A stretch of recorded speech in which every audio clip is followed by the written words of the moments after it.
Hi all, welcome to another episode of Saturday Architecture.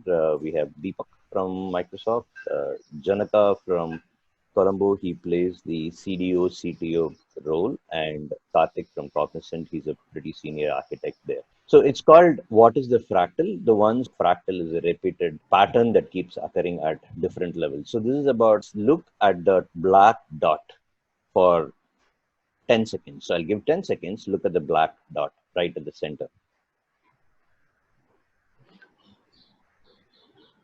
Don't shift your gaze, keep your focus on the black dot.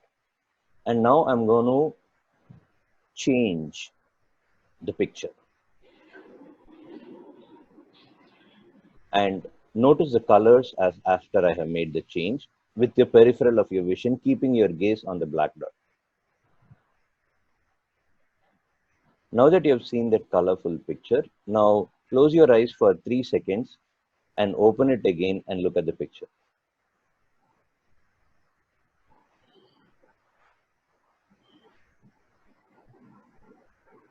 I didn't change the picture. It's the same picture. It's black and white. Let's kind of see what's the scientific explanation behind that. Everything was colored, the trees were green, and everything looked that way. What if I was to say that the colors were put there by your brain? That they were never on the screen? I wouldn't believe you. What if I was to promise? You can promise all you want. I know what I saw. That's crazy. Are you as surprised as they are? Our volunteer Paul says it best. If you're telling me I didn't see color, then where is it coming from? That's a good question. How is your brain painting this black and white picture in full color when there isn't any color at all? We've asked Yale psychologist Brian Scholl the same question. We have millions of photoreceptors in our eyes that help us to see color. Now, when you stare at the same color for a long time, the cells that are responsible for that color, they get tired and they don't respond as strongly. When you stare at this image, some of your photoreceptors, like the ones that handle reddish-orange, get tired.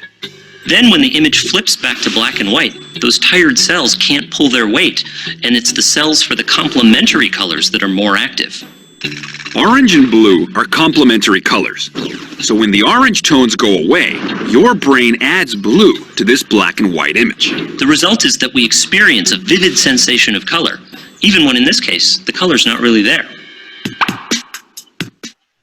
So the thing what we call is, right, what we call as a performance under supply in the high power world. I would say what we experience now is a antifractal. Okay, so antifractal is an undesired behavior, the way the mind works like that. So it's an antifractal mindset that we are exposing, and we call this in a funny manner we call it the tiny demon wins. Okay, so basically a mindset is nothing but a bunch of neural circuits firing very quickly, and that is making us see that color. Now, whether we like it or not, this is going to kick in, and that's the power of a tiny demon.